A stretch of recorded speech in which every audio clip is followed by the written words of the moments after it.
Setting your route to Forza Live now.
Round one started!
complete! Get to round 3!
Round 3 complete! Congratulations!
What'd you think? No moving trains, no traffic, just a whole lot of asphalt. And my Focus RS-RX Gymkhana Custom Edition. 600 horsepower, all-wheel drive. Does exactly what it says on the tin, my friend.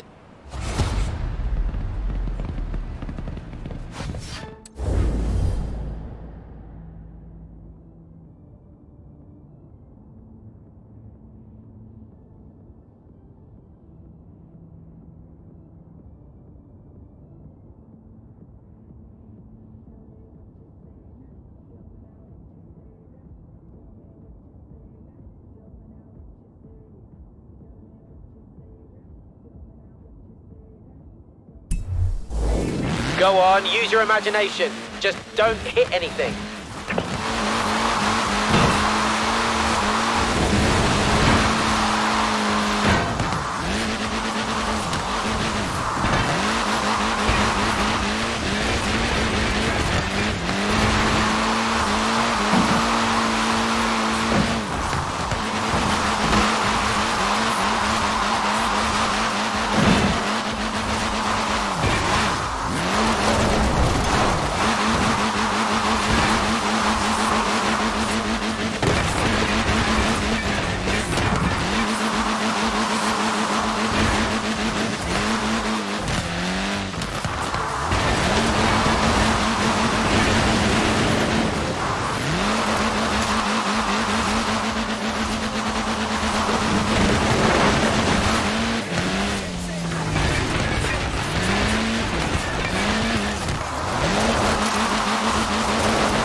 How'd you feel?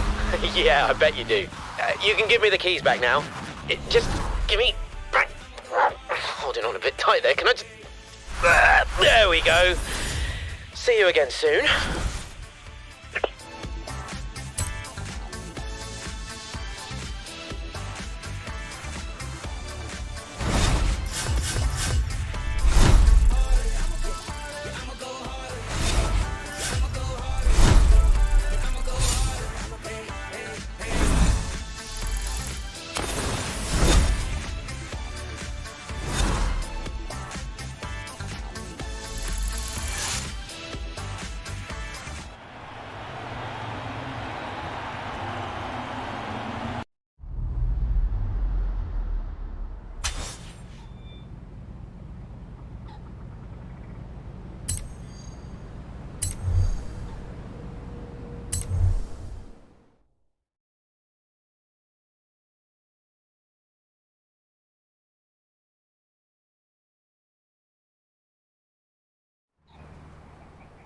Look, you've got mad skills, no question. But this kind of driving really comes down to three things: spoiler, suspension, and grip. So, I'm gonna give you a go in my Aventador. Wanna know how I afford all these? Yeah, so does my nan. The forest road is really nice this time of year. Go make it blurry.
Oh, yeah. Acceleration, downforce, handling. Bring it on.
Nice run. Of course, not everyone at Horizon can have an Aventador, but we can show them how to drive like they do.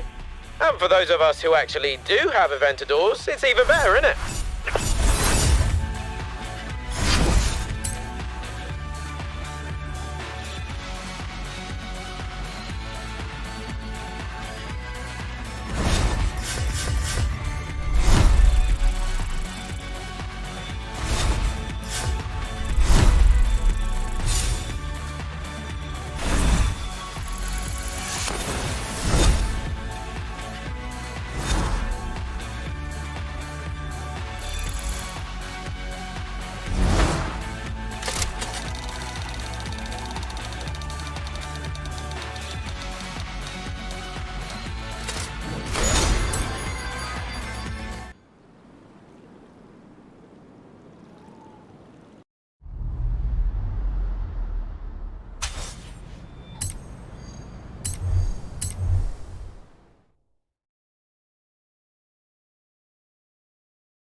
Remember when I made a big deal about the Scout being the best off-roader ever made?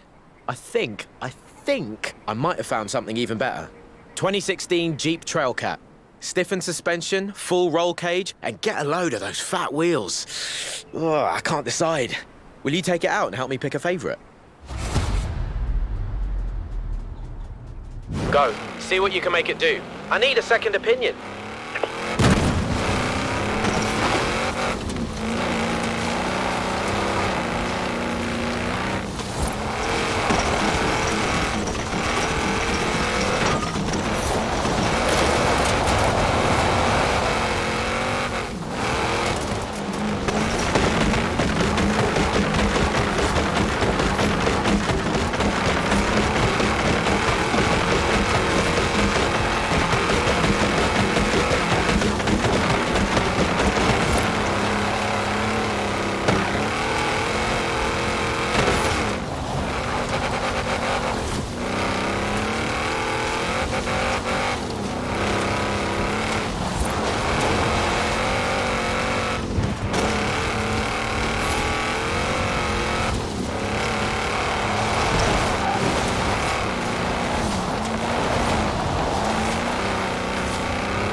check those power slides. Oh, I like this thing. I like it a lot.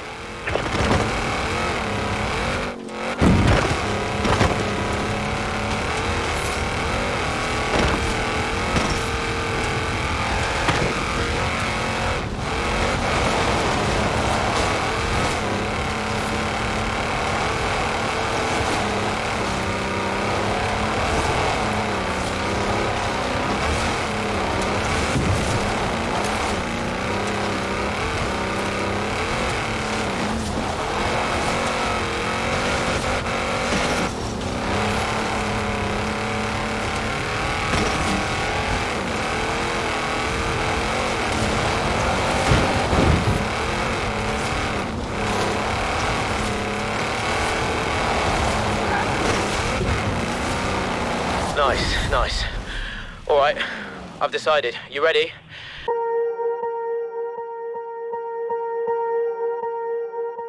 Swear I won't forget this, why do I regret this? In my mind reckless, thoughts are feeling endless. Sitting up, I'm breathless, anxiety's infectious. I feel so defenseless, betrayed and embarrassed. I hate being open, I hate being broken. I feel like an ocean filled up with emotion. Anger ain't a potion, rub it on like lotion. I can feel it soaking, reopen, the scars have awoken.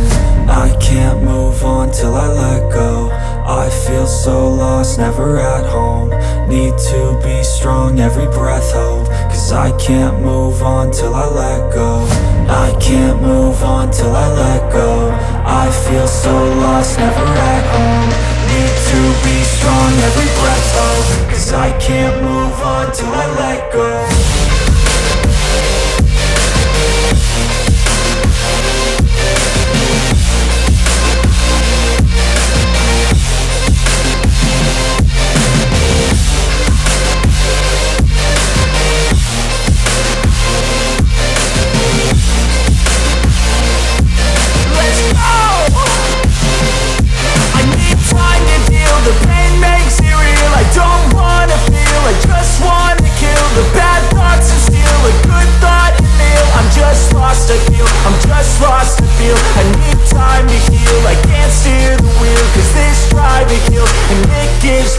A nice road to feel. I slip off the peel and crash all the steel. Will I ever heal? I can't move on till I let go.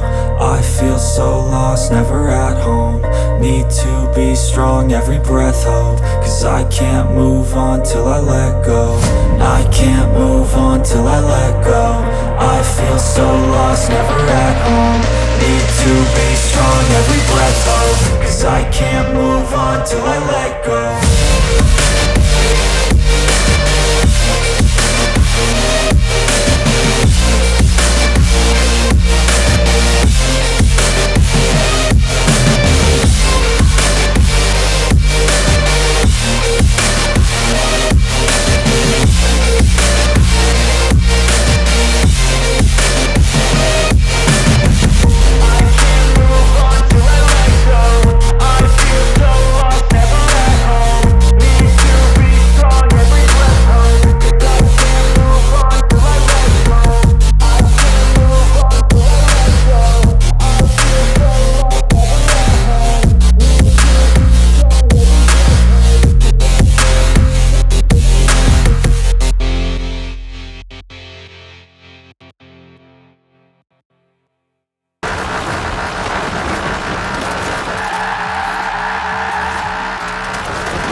Stay off those walls and out of traffic. Keep it slick.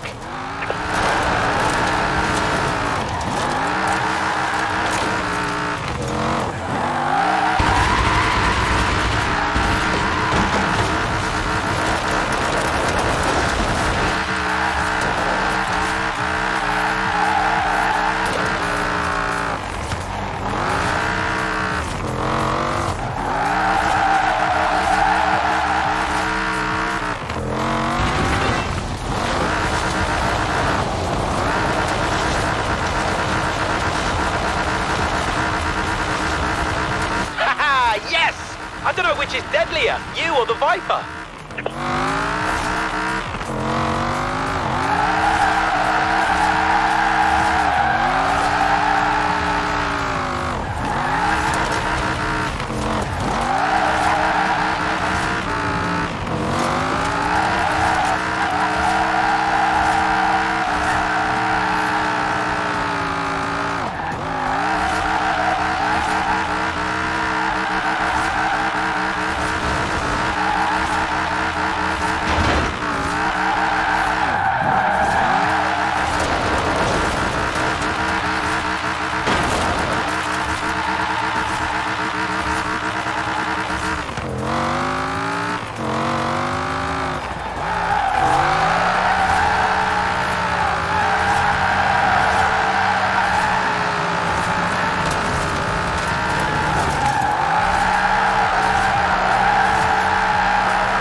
I hardly ever get to drive my Viper, but now I can get my phone out and watch you throw down in it anywhere, anytime.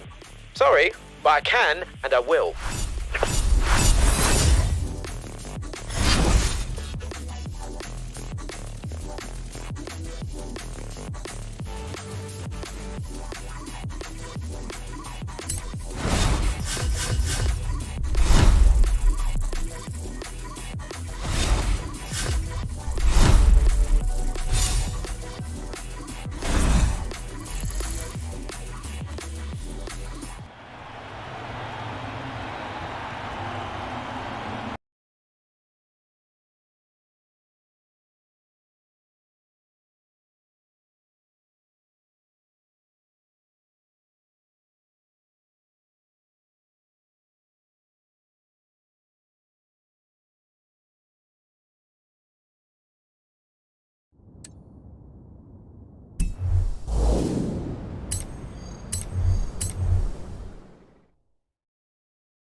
I don't know. All this great PR and all these online views, and it still doesn't compare to that feeling when you lace a stunt right in the face of the crowd. Know what I mean?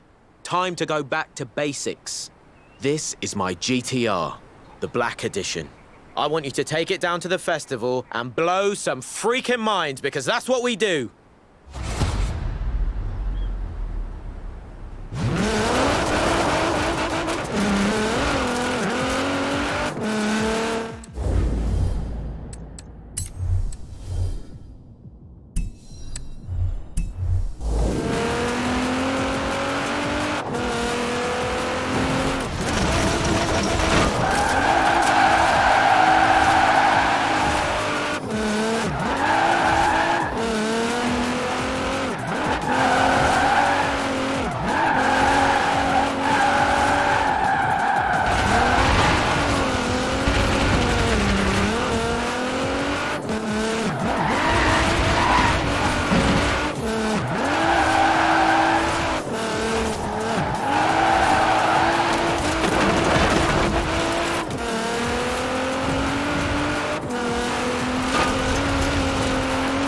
Go, go, go, come on! We're going out with a bang, not a whimper!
That's it. Come on. I want a louder bang. The loudest bang.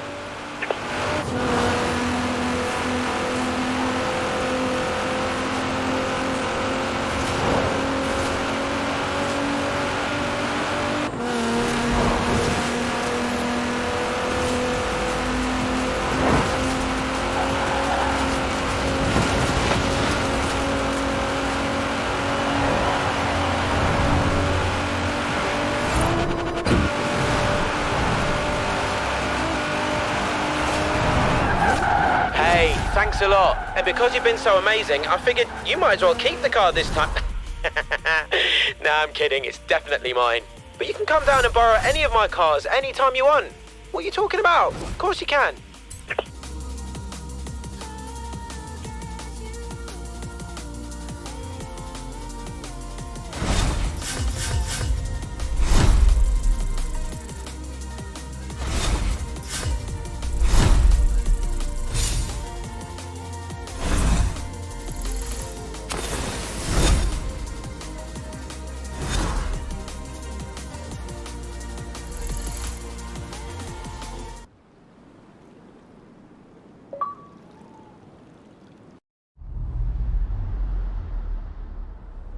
Yep, Jay's excited. Granted, he's always excited. But if he's happy and you're happy, then that's my job done. I'll put you two in touch again soon.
Great to see you.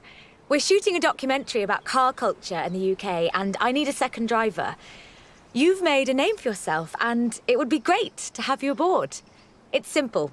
You drive, I tell the story. Let's do it.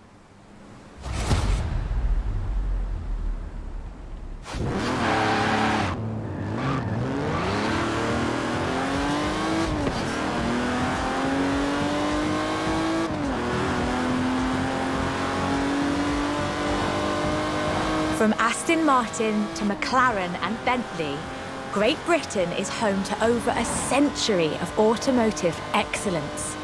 I'm Rebecca Dawson. Welcome to British Racing Green, a documentary celebrating that history. The Aston Martin DB5 Vantage was the quintessential Grand Tourer of the 1960s, combining British engineering and Italian design.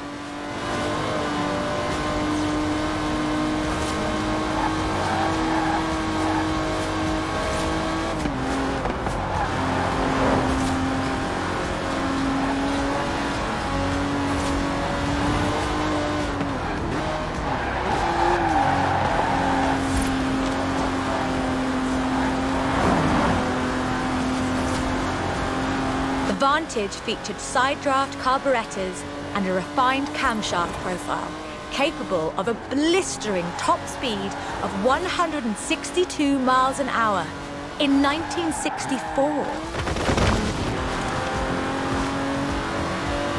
The clean lines of Superleggera's bodywork, reclining seats and wool carpets created a car that was luxurious as well as fast.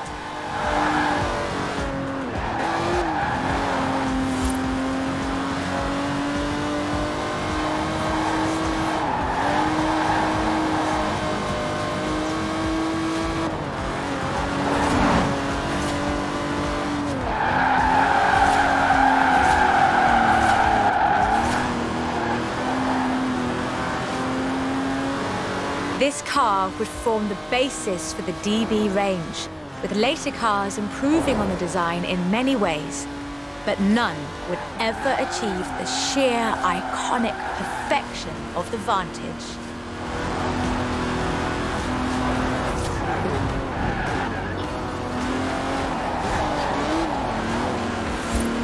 For all of its beauty and engineering perfection, only 65 of these beautiful machines would ever be built. If you own one, you own a piece of British history.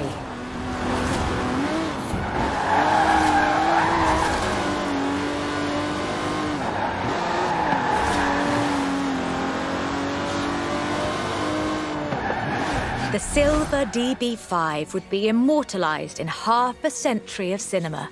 The classic Aston Martin.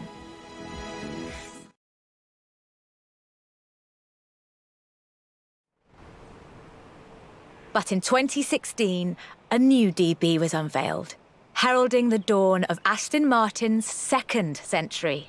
The DB11 is the first production turbocharged Aston Martin. But is it a worthy successor to that legacy?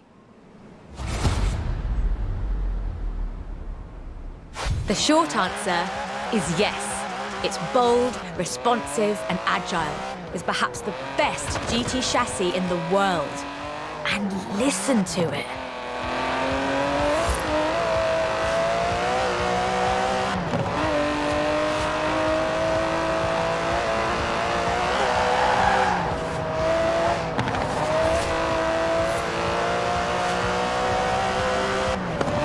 Able to hit 60 miles an hour in 3.5 seconds, the DB11's 5.2-litre twin-turbo V12 boasts a top speed of over 200 miles an hour.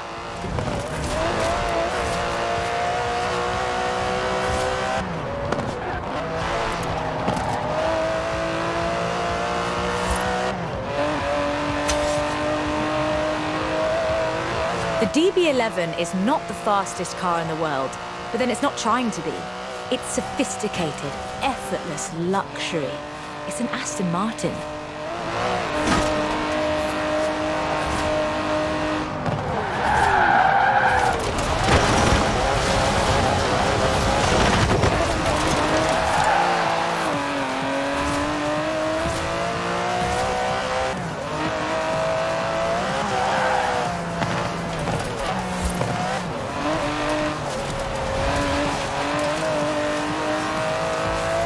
The DB11's front strakes channel air to create a virtual spoiler, providing downforce without compromising the car's clean lines.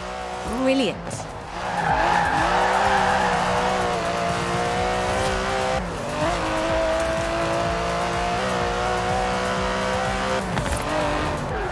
Most importantly, I think, the DB11 proves that Aston Martin is ready for another century of beautiful cars. And I can't wait.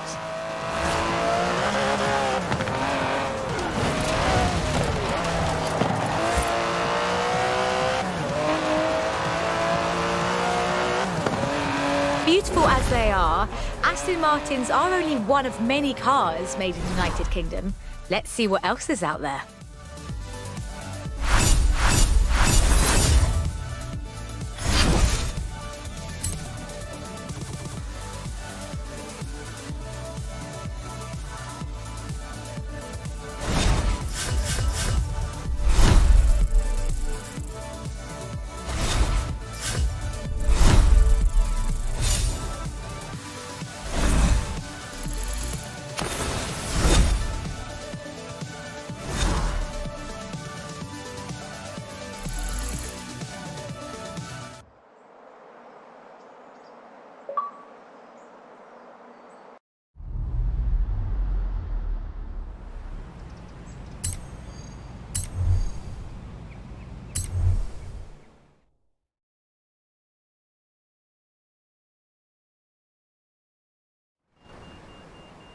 This is shaping up nicely. Time for a change of pace, though. At least at first. The next segment is about Land Rover, and we'll be starting out with the Type 3.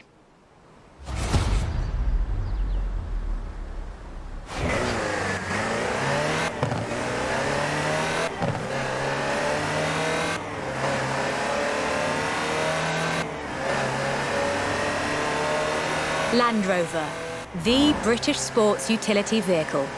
But before that, they were actual utility vehicles. Solid, tough trucks, unstoppable over almost any terrain. The Land Rover Type 3 marks the point where that shift begins, and we'll be looking at what that meant.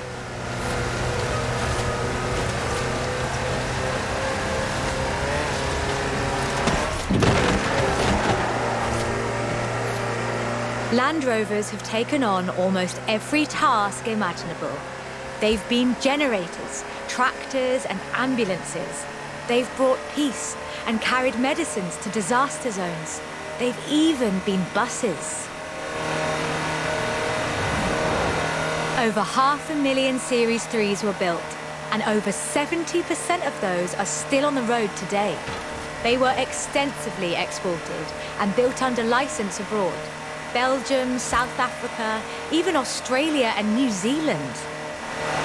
With a robust chassis and signature Land Rover engineering, the Type 3 also marked the first time that buyers could choose interior options, like seat box protectors and cubby boxes.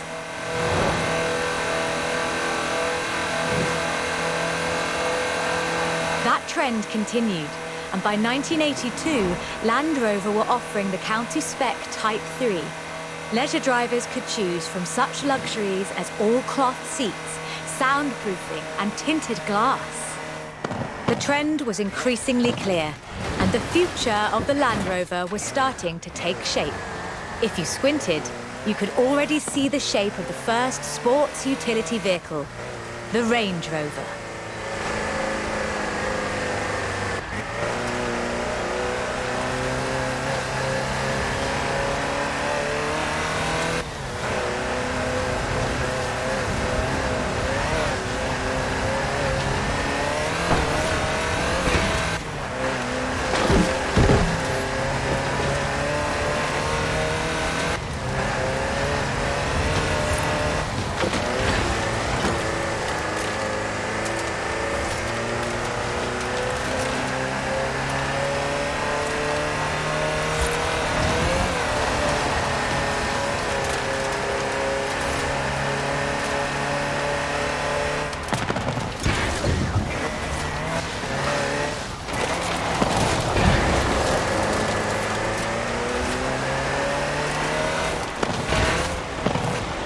Along with the Range Rover, others would follow.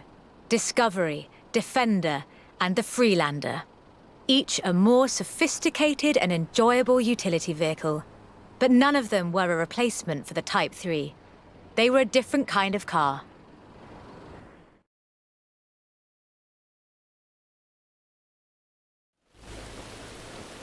The Type 3 was arguably the first sports utility vehicle, an evolution of the design that would lead ultimately to this. The Bowler Nemesis, an off-road racing vehicle that turned into a production SUV, the Nemesis EXR. It sports a turbocharged 5-litre Land Rover Jaguar engine, crammed into a carbon fibre chassis with integral roll cage. It even has the grille, headlights and rear lights from a Range Rover.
And there are no compromises either.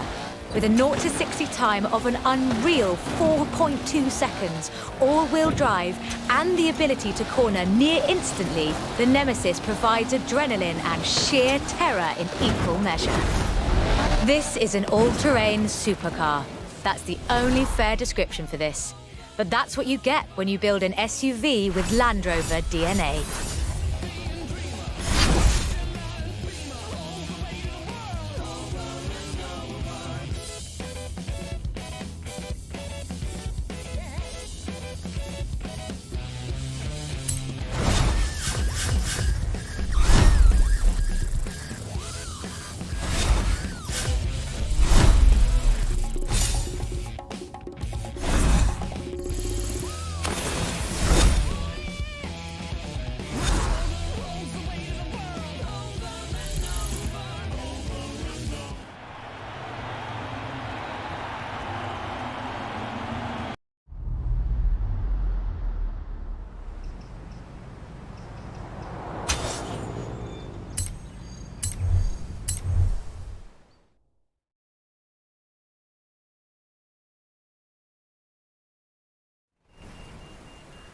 Hope you're enjoying yourself. I know I am.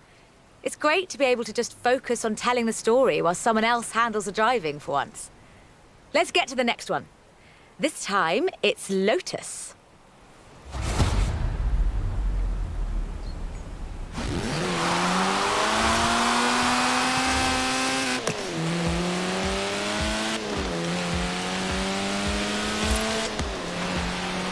Lotus Engineering Limited began as many stories in British engineering do, in an old barn. The first Lotus cars were offered as kits. You built them yourself. From 1962, they began to actually build the cars themselves. The Elan Sprint showed exactly what they intended to do.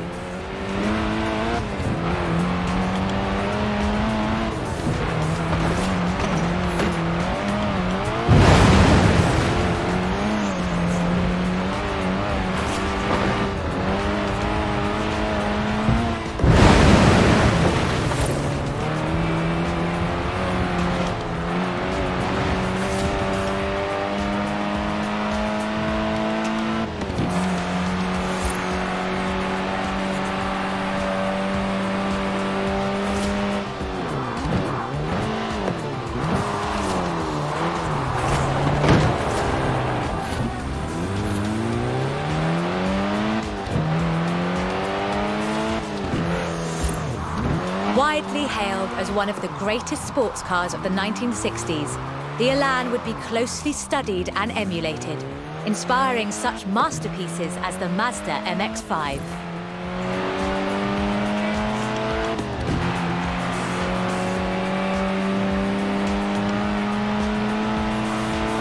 The Elan has all the energy, style, and enthusiasm you would expect. Bold, quick, and fun. So much so that they put it in the name.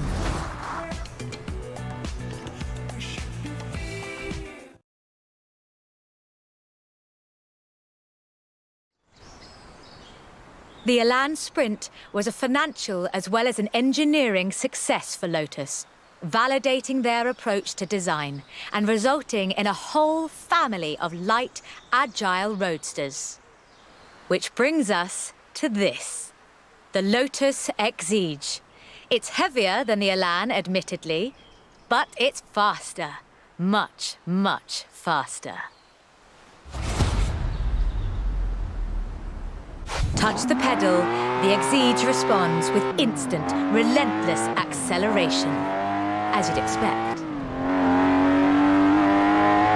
With a 0 to 60 time of 3.8 seconds and a top speed of 170 before upgrades and tuning, the Exige is uncompromising.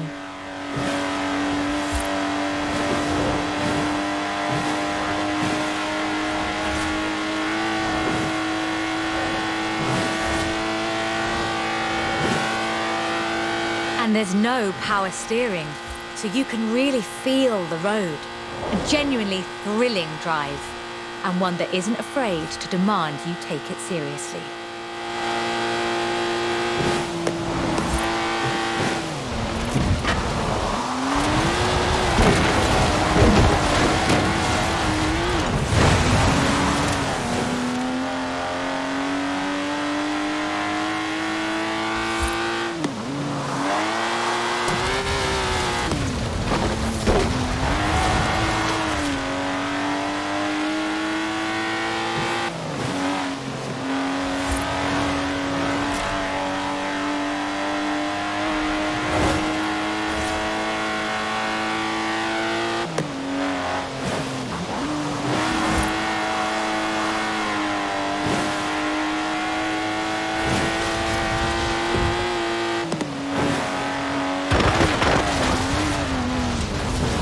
With rumoured launches of 2 new cars in 2020, Lotus looks set to push the benchmark of the experienced sports car well into the next century.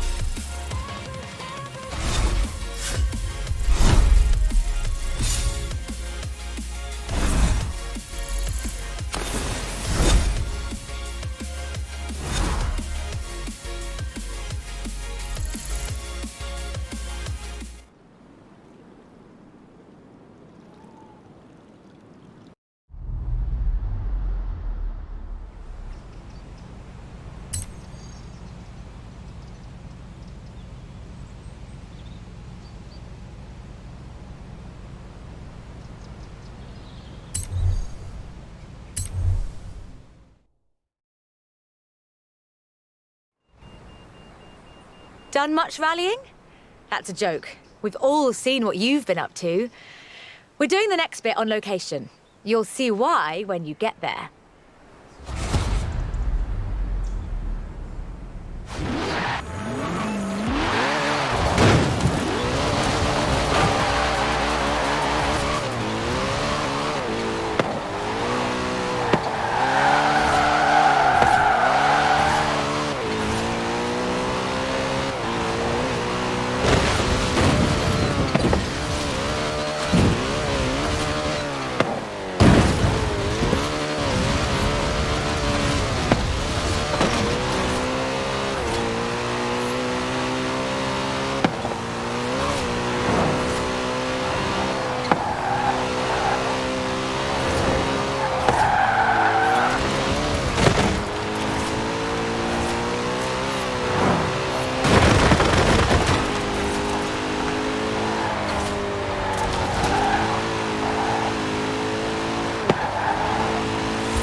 Ford, that most American of cars. But the Ford Escort, oh, that's British. And more than that, the Escort would become for many synonymous with Group B. In the 70s, Ford had embraced that destiny so firmly that they'd begun their own championships to find new drivers. Drivers for cars like the RS 1800. This was a car designed explicitly for rallying, with a powerful fuel-injected 1790cc Cosworth BDE engine.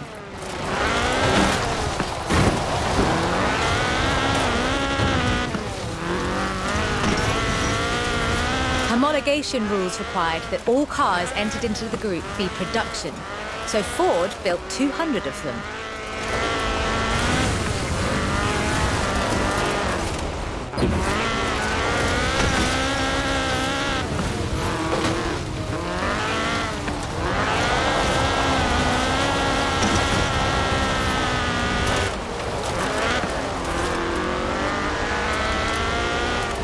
The RS 1800 brought home 17 World Rally Championship victories for Ford.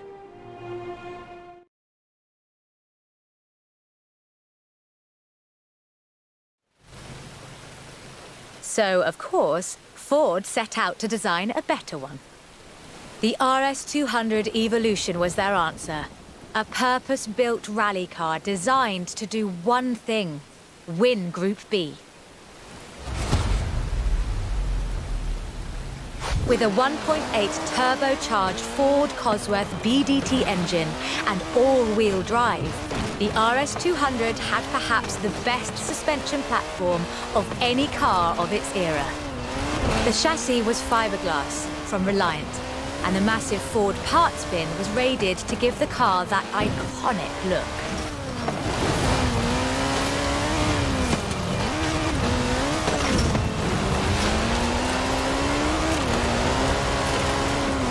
Fortunately, Ford built over 200 as part of the homologation requirements for Group B, so you can still find them, if you're lucky.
You know, I really like this car. Not that I'd want to drive it for too long. Squeeze yourself in there and let's see just how fast you can make it go. Which won't be too fast. But hey, I could be surprised. The Peel P50 has the dubious honour of being the smallest production car in the world. A one-door microcar coupe, featuring a 42cc air-cooled engine capable of a heinous 38 miles an hour. And a handle so you can pick it up and carry it with you when you get to work. And keep in mind that this is the production version. The prototype had the single wheel at the front. Why would you think that was a good idea?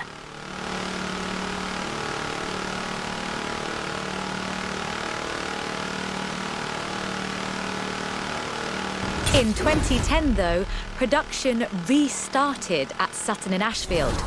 So, if you'd like to own the modern incarnation of this, I suppose you can.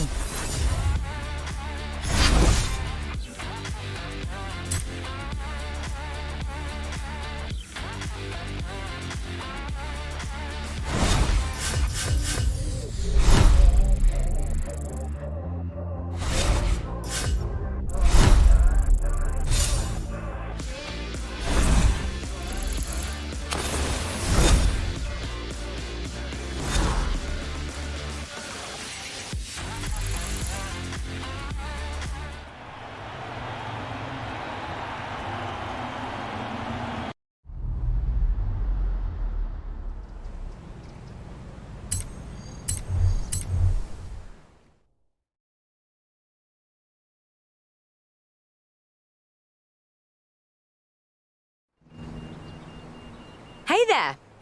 How about a car with some actual legroom and some actual speed? This section's about what happened when McLaren decided to make a road car. You're going to enjoy this. The track and the road have very different requirements. For McLaren, that was a challenge they were more than willing to embrace. In 1988, they set out to create the finest sports car the world has ever seen. By 1993, they had achieved their goal, and the honestly fantastic F1 was the result. 106 would be built across all variants, and it remains one of the very best road cars ever made. The F1 has no turbocharger. That would have compromised the driving experience, increased complexity, and resulted in turbo lag. The F1 is a naturally aspirated supercar, one of the fastest in the world, in fact. Everything about this car is innovative, from the carbon fibre monocoque to the central driver position. McLaren threw the book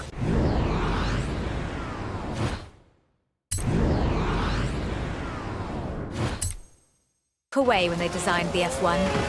Then they wrote a better one.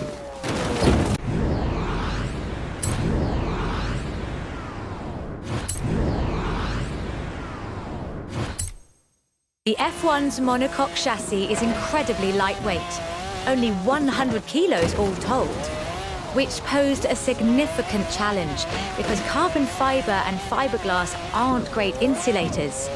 So, McLaren lined the entire engine compartment with gold. In 1998, the F1 prototype set the world record for fastest production car, a record that would stand for 2 decades until the Koenigsegg CCR claimed the crown. McLaren's racing heritage is so deeply ingrained in this machine that when they took it to Le Mans in 1995 and faced off against purpose-built racing machines, they won.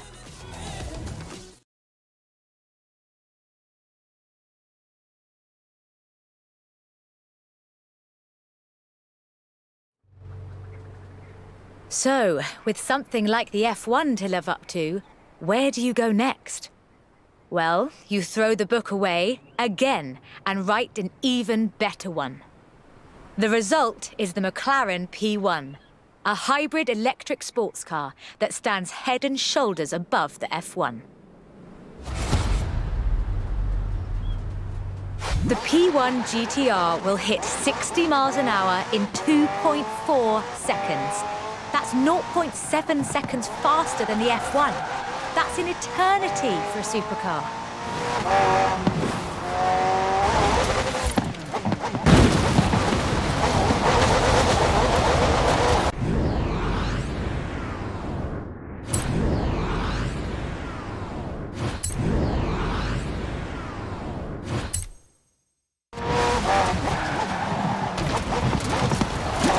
The car's blistering performance is delivered by a twin-turbo V8, supplemented by a McLaren ECU electric motor and instant power assist system.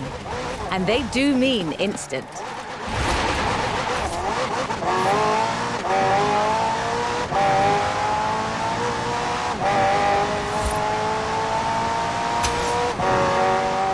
Remember those problems with turbo lag? McLaren solved that with the hybrid drive. While the turbos build pressure, the electric motor drives the wheels. No turbo lag, just torque. And because it's a hybrid, it has an all-electric range. Running on batteries alone, that's 6.2 miles. A bit more if you're going downhill.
I quite like sleeper cars.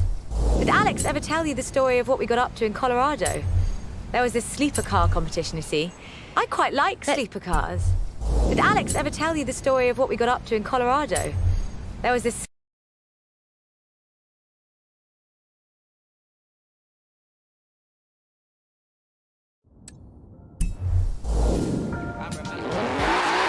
Lotus never quite let go of the upgrade game.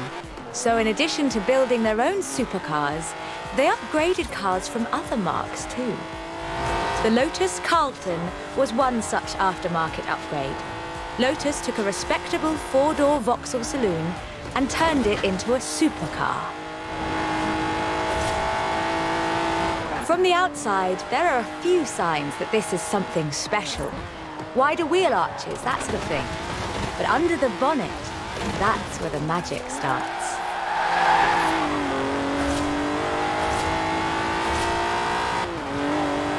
Engine capacity was increased to 3.6 litres, and twin Garrett T25 turbochargers were added. The engine block was reinforced, and new crankshafts were forged by Opel and machined in Germany.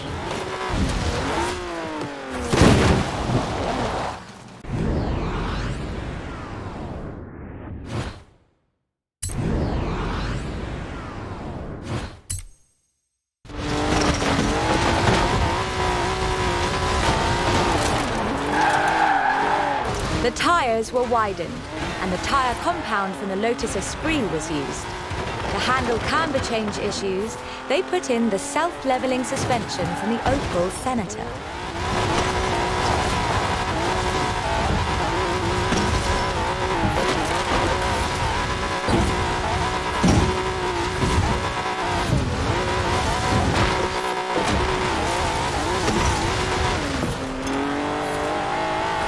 Only 950 of these custom gems were built, and they've become something of a modern classic.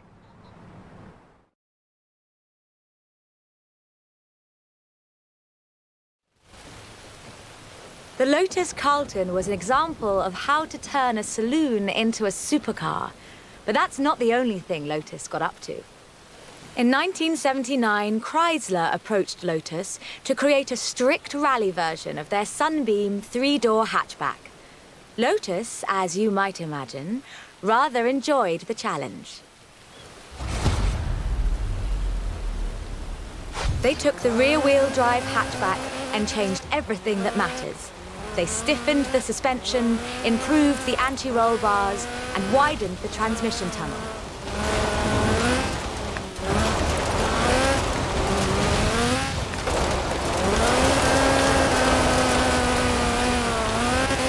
Performance was increased by fitting a 2.2-litre version of the Lotus 911 slant four-cylinder engine, resulting in an impressive 250 brake horsepower, up from a meager 105 on the original.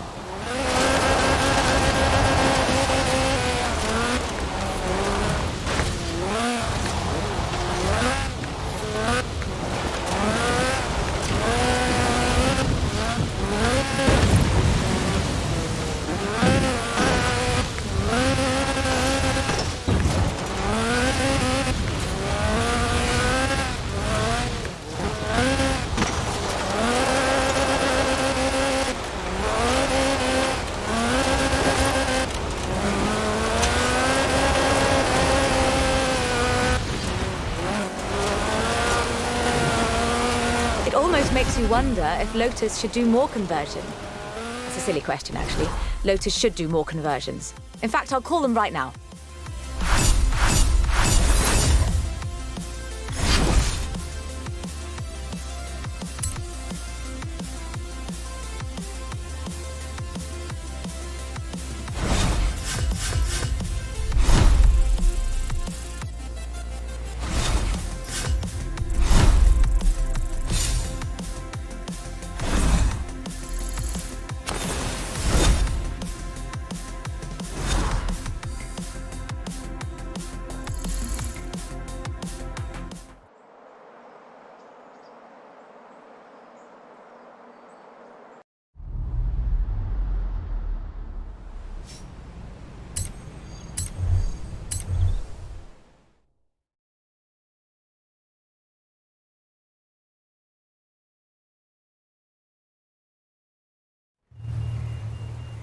I honestly think these might be some of the most beautiful cars in the world. And the story of how it came about is, well, really British. Get in the car and let's get this segment.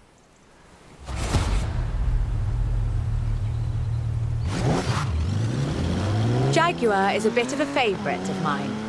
The company is almost 100 years old and was originally founded to build sidecars for motorcycles. But this is the car that really set the bar, I think. The 1961 E-Type. When he saw it, Enzo Ferrari called it the most beautiful car in the world. High praise indeed.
About 2,500 were built, and they're a common sight at auto shows, and surprisingly reasonably priced. All in all, an almost perfect Jaguar.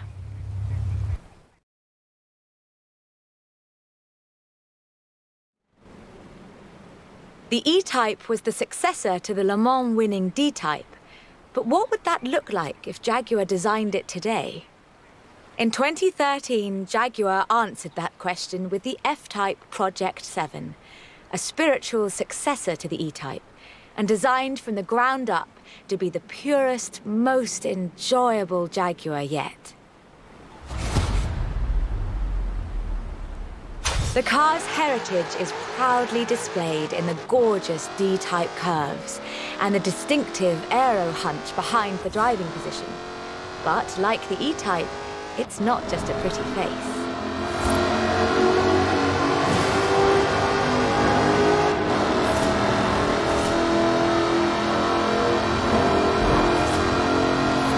Powered by a 5-litre V8 supercharged engine, with a fully aluminium body, it's blisteringly fast, with a 0 to 60 speed of 3.8 seconds and a top speed of 186 miles an hour.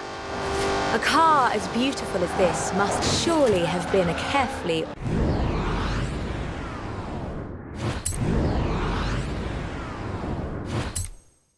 authored design. Actually, it started as a sketch by designer Cesar Pieri, thrown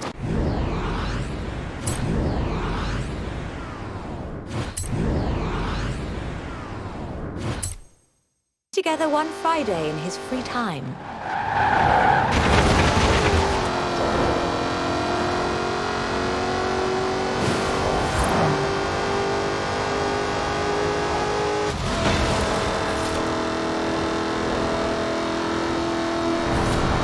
Jaguar's design director, Ian Callum, saw the sketch in a thumbnail on Cesar's computer during a meeting and asked him what it was. The rest is history.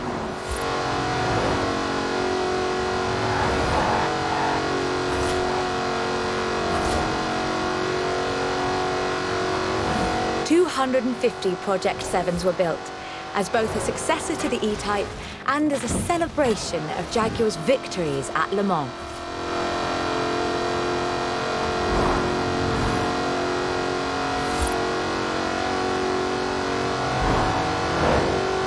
I think I speak for all of us when I say, thank heavens for Cesar's Friday afternoon doodle.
The car's heritage is proudly displayed in the gorgeous D-type curves and the distinctive aero hunch behind the driving position. But like the E-type, it's not just a pretty face.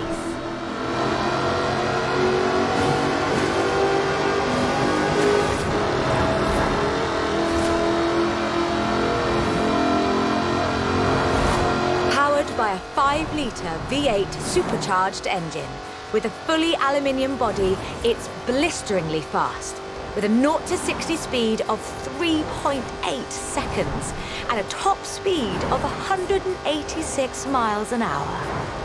A car as beautiful as this must surely have been a carefully authored design.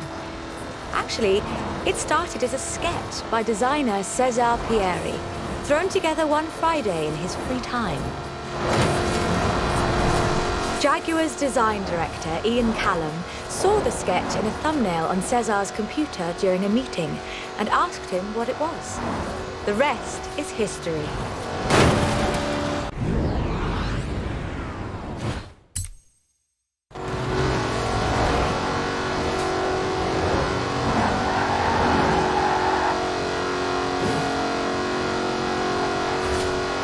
"250 Project 7s were built, as both a successor to the E-Type and as a celebration of Jaguar's victories at Le Mans.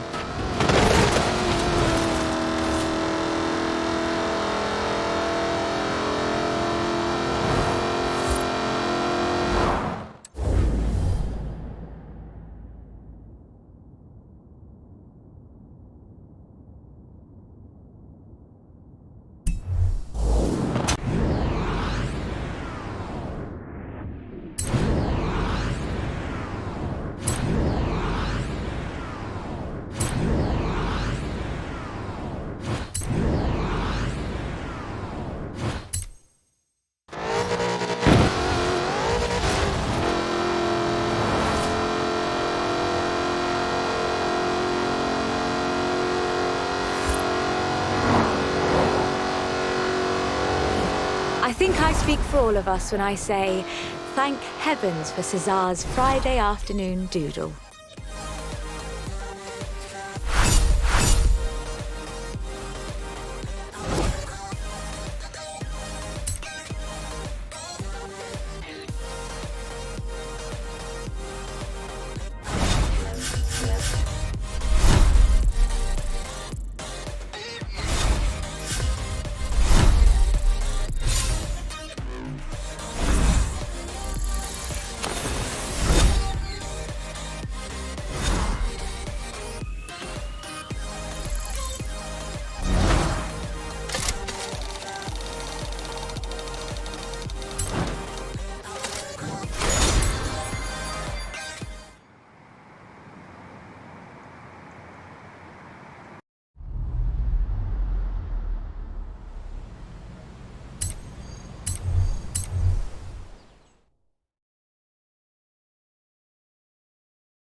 Stuff for last.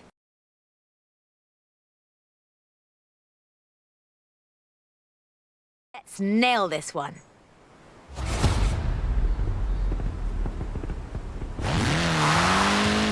There is one car built in Great Britain that is quite fairly considered one of the most influential cars of the century. It's a surprisingly spacious little city car with a side-mounted engine. It's an icon of popular culture. It's been built on every continent where there's a car factory. It's the Mini. The Mini Cooper S was built to be a performance machine with deeper engines, twin carburetors and front disc brakes. This scrappy little machine would go on to achieve more than 30 racing victories in the 1960s and 1970s. A Mini Cooper S flying number 37 placed first at the 1964 Monte Carlo Rally. Driven by Paddy Hopker and Henry Liddon, this was the last time all British crew would win the event. But not the last time a Mini would. At Monte Carlo in 1966, Minis took the first, second and third positions. They were all disqualified because they had dimming headlamps. Not because they were winning everything in sight. In 1999, the Car of the Century Award was presented to the most influential car of the 20th century. The Mini came second. It was beaten by the Model T Ford. That's fair, I suppose. 5.3 million Minis would be sold, making it the most popular British car.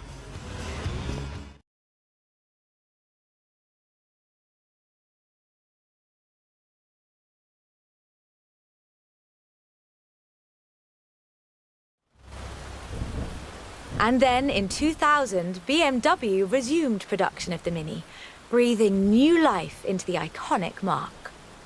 If the Mini of the 1960s had its sights set on the roads of Monte Carlo, the X-Rayed Countryman has its eyes on something a little tougher.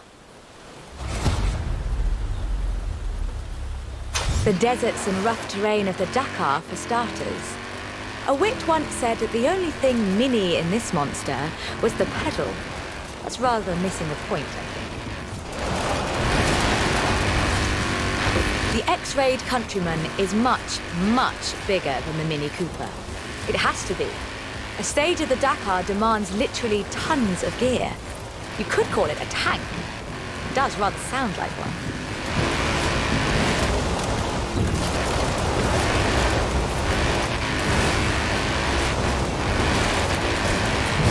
When Mini's X-Rayed division set out to build this thing, they had one goal in mind: winning the Dakar. And they did, every year, from 2012 to 2015.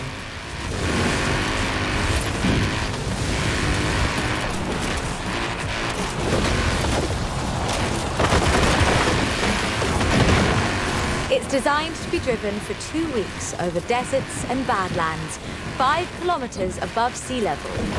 And it still handles like a hot hatch on a nice bit of dry airstrip. Owners come and go. The heritage of a car like the Mini is more than who owns the keys to the shop. I fully expect to see Mini's wings flying for another century.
This is quite the story. Bentley at Le Mans in the 1930s. Gentleman racers, heroic driving, and a personal hero of mine. Take good care of the cars, though. Both of them are mine.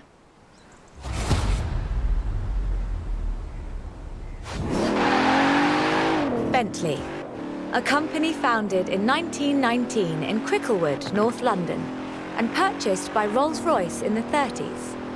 A company synonymous with both racing and luxury. Perhaps the best example I know of those two extremes of British engineering. For almost a century, every Bentley was hand-built to exacting standards.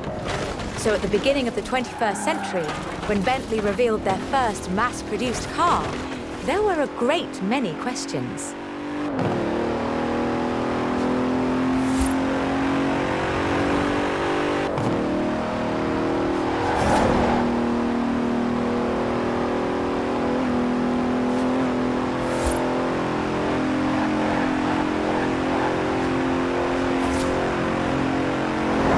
The move to mass production has done nothing to blunt the Bentley experience.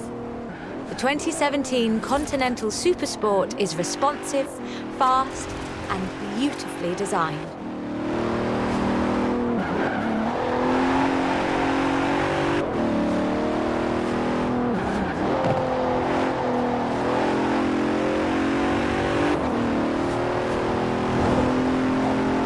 It brings together all-wheel drive, carbon fiber bonnet sides and side skirts to create the most powerful, performance-focused car the company has ever built.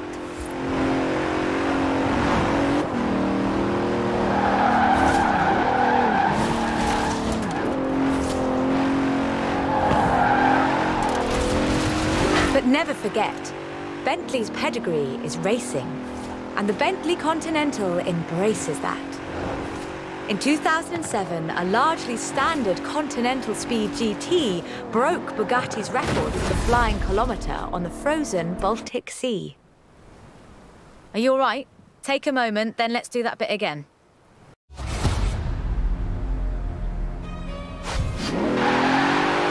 Bentley, a company founded in 1919 in Cricklewood, North London, and purchased by Rolls-Royce in the 30s.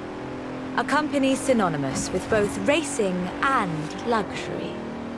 Perhaps the best example I know of those two extremes of British engineering.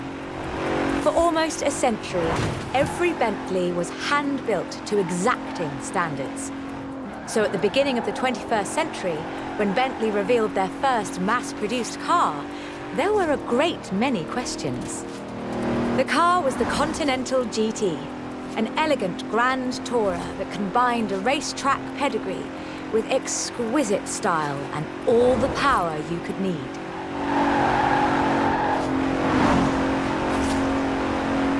The move to mass production has done nothing to blunt the Bentley experience. The 2017 Continental Supersport is responsive, fast, and beautifully designed.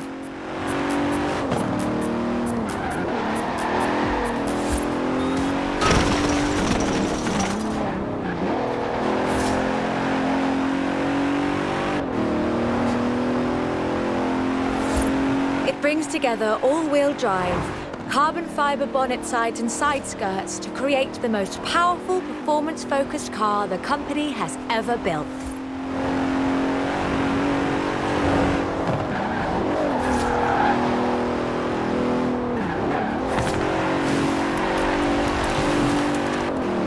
But never forget, Bentley's pedigree is racing, and the Bentley Continental embraces that.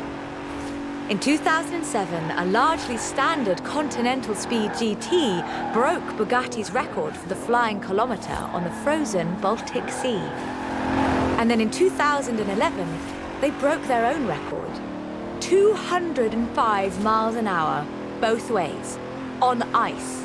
Even when building these gorgeous Grand Tourers, Bentley is driven to excellence.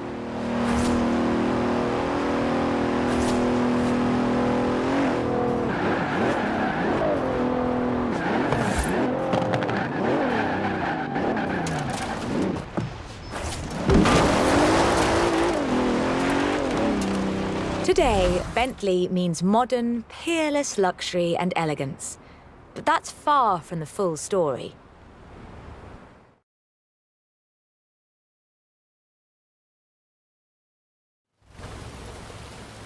A century ago, Bentley meant something else entirely. It meant Le Mans. In 1930, eccentric race team owner Dorothy Paget financed a rather special Bentley at the Le Mans. It was a 4.5-litre supercharged masterpiece, driven by Sir Henry Bentley Boy Birkin.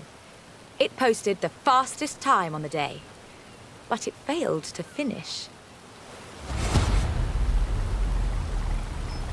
But what a race it was. Sir Henry's courageous driving forced Rudolf Caracciola's 7-litre Mercedes out of the race at the cost of his own victory. But in doing so, he handed the day to the Bentley Sixes, a gentleman racer indeed.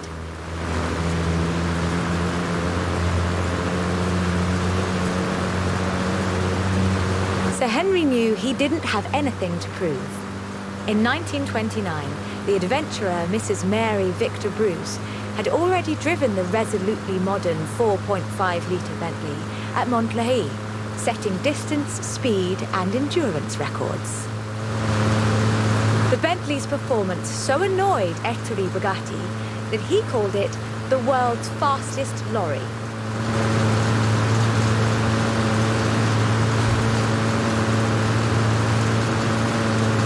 The blower had the last laugh, though. In 2012, it was sold at auction for over £4 million, which is more than enough to buy a Veyron and a racing truck, if you're keeping score.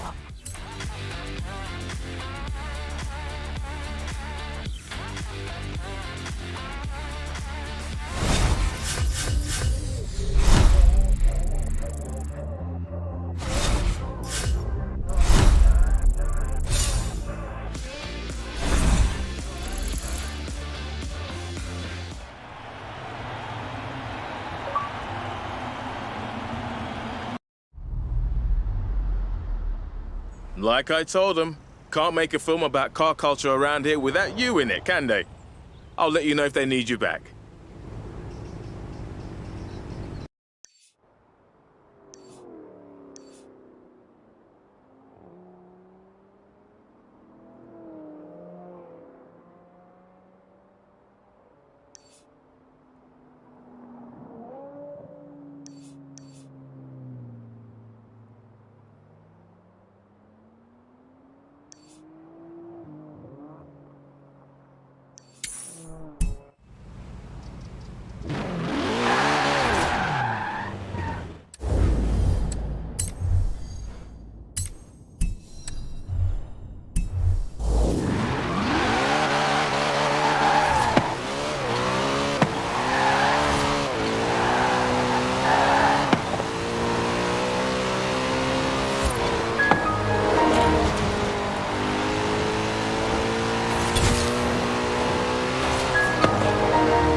Hello?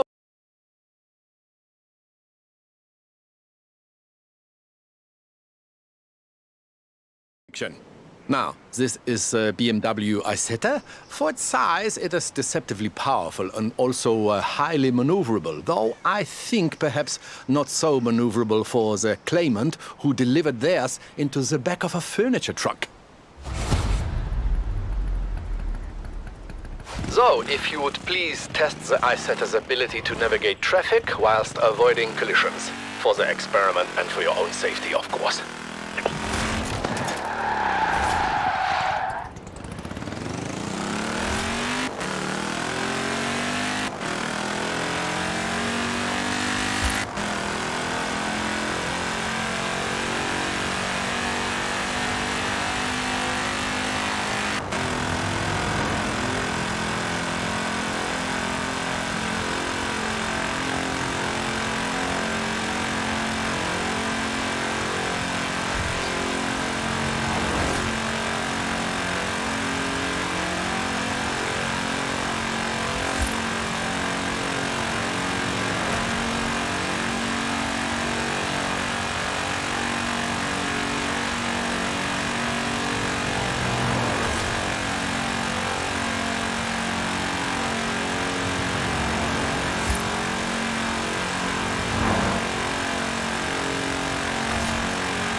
And so the claim is disproved. With sufficient driver application, the BMW Isetta may navigate even dense traffic. I will inform the claimant that they must simply try harder.